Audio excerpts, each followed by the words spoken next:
Attorney General William Barr condemned lawmakers who are pushing for expansive mail-in voting in the November election as playing with fire, because it carries a threat of rampant fraud and could threaten the credibility of the vote.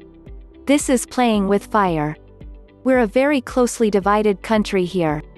And people have to have confidence in the results of the election and the legitimacy of the government, and people trying to change the rules to this methodology which, as a matter of logic is very open to fraud and coercion, is reckless and dangerous and people are playing with fire, Barr said in an interview on CNN's The Situation Room with Wolf Blitzer, Wednesday.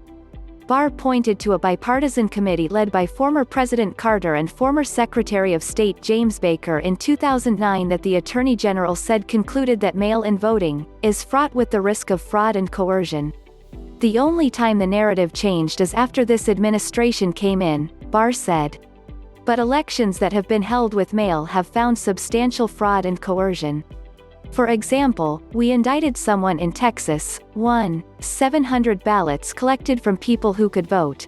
He made them out and voted for the person he wanted to, because that kind of thing happens with mail-in ballots.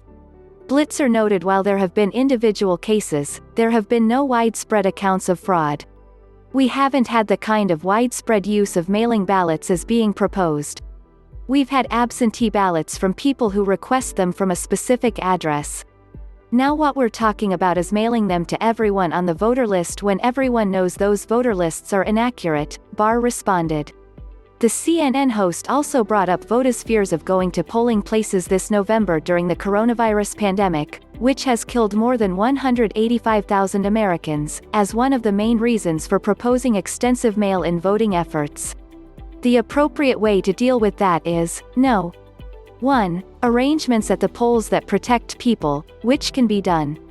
And, 2. People who had pre-existing conditions and are particularly vulnerable can get an absentee ballot, Barr said.